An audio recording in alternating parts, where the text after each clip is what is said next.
it's your pal, the Dancing Housewife, and welcome to the Dancing Housewife podcast.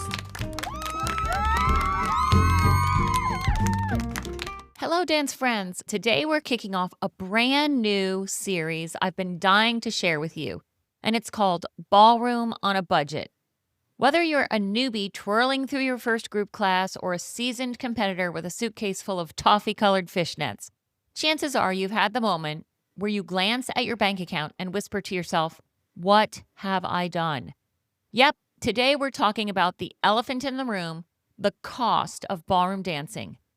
Let's be honest. Most of us didn't start ballroom with a budget in mind. We started because we fell in love with it.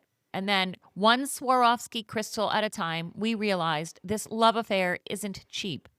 But here's the good news. You can absolutely enjoy everything ballroom has to offer without taking out a second mortgage on your house. You just need to know where to spend, where to save, and how to be a little savvy. So in this first episode of the series, I'm breaking down the real costs of ballroom dancing and sharing what's worth the splurge and what isn't.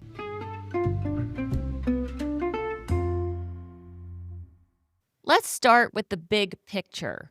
What are we actually spending money on when we do ballroom? Well, there are a few main categories: lessons, competitions, costumes, shoes, travel, hair, and makeup. Let's start with private lessons. Depending on your location and your instructor's experience, you could be spending anywhere from $75 to $200 per lesson. Multiply that by a few lessons per week, and it adds up quickly. Add coaching fees if you're bringing in outside pros before a competition, and suddenly you're wondering if you need to start a GoFundMe for your foxtrot. Competitions are next. Between entry fees, session passes, pro fees, and those lovely little extras like banquet tickets, photo packages, video footage, it's not hard to drop several $1,000s in one weekend. Then we've got costumes. If you're buying new, a well-made dress can run anywhere from $800 upward to $7,000, and that's just one dress. Add a rhythm dress, a smooth dress, maybe something for showcases or a team match, and you see how fast the closet and the bill grows. Shoes may seem like a small thing, but they're essential.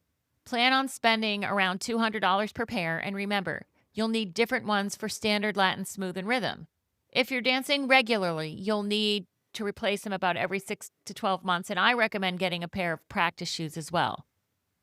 And then there's travel: flights, hotels, meals, tipping the bellhop who lugs your 40-pound garment bag. It all adds up. Even local comps come with gas, parking, and overnight stays. And oh, let's not forget the glam time. You know, hair, makeup, tanning. Whether you do it yourself or hire a pro, they're essential parts of competition preparation. And yes, they cost money too.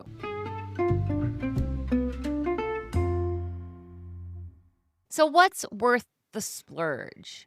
Now that we've looked at the expenses, let's talk about where your money really matters and where it's actually worth investing. First and foremost, quality instruction. You can't dance if you don't know how to dance. There's just no substitute for a knowledgeable, attentive, passionate teacher. One great lesson can change the path of your dancing far more than 10 mediocre ones. It's okay to have a tight budget, just make the lessons you do count. Next up, costumes that fit and flatter.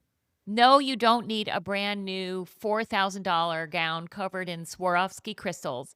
But a well-fitting costume that moves with you and boosts your confidence, that's worth $1 million. You'll dance better simply because you feel better. And let's not underestimate the shoes. Like we've said, dance shoes are not a luxury. They are equipment.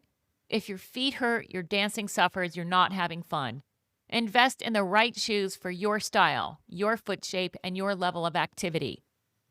And finally, intentional competition choices. It's okay not to do every competition. Choose events that align with your goals, whether it's getting experience, qualifying for a title, or just having fun. Be selective, be strategic. You'll save money and avoid burnout.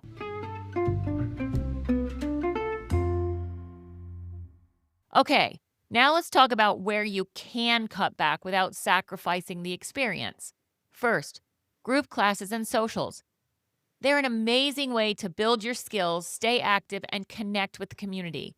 At a fraction of the price of privates, if you're on a budget, these should be your best friend. Costumes are another great place to save. You don't need to buy new. There are incredible pre-owned dresses out there. Look in Facebook groups, consignment shops, even local studios. My favorites are Ballroom Bliss, and that's owned by Sandy Buckholtz, and Dance Dress Couture with Duffy Betterton. You can also rent, or if you're crafty, revamp an older dress or buy a budget-friendly option and bling it out yourself. Practice wear doesn't have to be expensive either. You can find fantastic pieces online, but focus on fit, movement, and style, not the brand name. Now let's talk about hair and makeup. This one's intimidating, I know, but learning to do your own glam is one of the biggest long-term savings you can make. I just had my hair done, not my makeup, my hair done for national championships and spent over $400 on 3 days worth of hair. There are tons of tutorials online, and with some practice, you'll be comp ready without spending a dime on styling services. And finally, travel. Carpool, carpool, carpool. Share a hotel room, bring snacks to avoid overpriced venue food, use points or miles if you've got them, and choose local competitions when you can. A few small adjustments can save you hundreds per trip.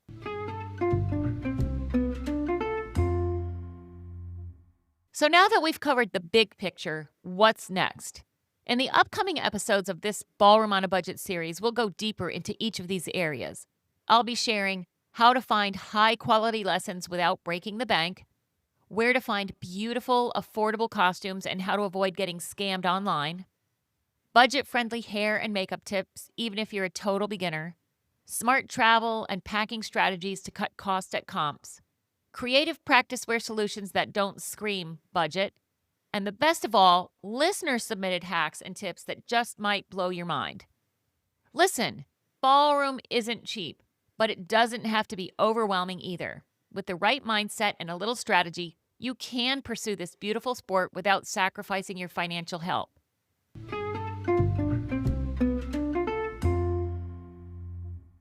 If this episode hits home for you, I'd love for you to share it with a fellow dancer, leave a review, or reach out with your own budget-saving hacks. Who knows? You might just get featured in a future episode. Thanks for hanging out with me today. Don't forget to tune in next time. And also, keep dancing, keep saving, and remember, you don't need a 5-figure gown to shine.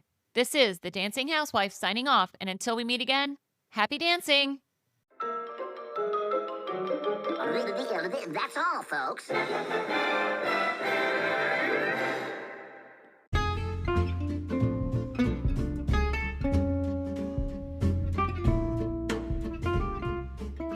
If you're enjoying the Dancing Housewife podcast, let us know.